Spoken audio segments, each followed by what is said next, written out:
সুন্দরবনের জলের টানে আবারও ফিরে এলো ইলিশ। ইলিশ মানেই বাঙালির আবেগ, আর সেই আবেগকেই উদযাপন করে সুন্দরবন ইলিশ উৎসব। রূপলী ইলিশের সাথে মেতে ওঠে গোটা অঞ্চল। সঙ্গীত, নাচ আর নানা পদের ইলিশ পাতুরি, ভাপা, ইলিশ পোলাও, ইলিশ বিরিয়ানি ইত্যাদি। এবার আমার সুন্দরবন ভ্রমণ কিছুটা ব্যতিক্রম ছিল।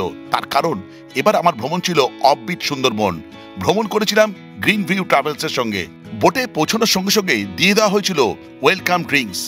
তারপর সার্ভ করা হলো লুচি, আলুর দম আর মিষ্টি। ভ্রমণের মজা নিতে নিতে এদিক ওদিক দেখতে দেখতেই কিছুক্ষণ পর সার্ভ করা হলো চিংড়ির পকোড়া। চা পান তো অনবরত চলছিলই। প্রথম দিন ভ্রমণে আমরা দেখেছিলাম গোসাবার হ্যামিল্টন বাংলো আর বেকন বাংলো। তারপর সেখান থেকে এসে বোটে আমাদের সার্ভ করা হলো লাঞ্চ।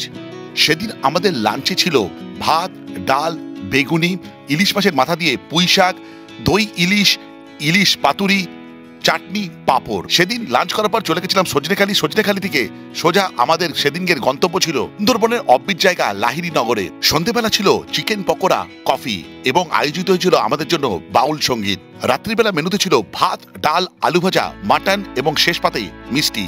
এইভাবে আমাদের প্রথম দিনের ভ্রমণ শেষ হয়েছিল।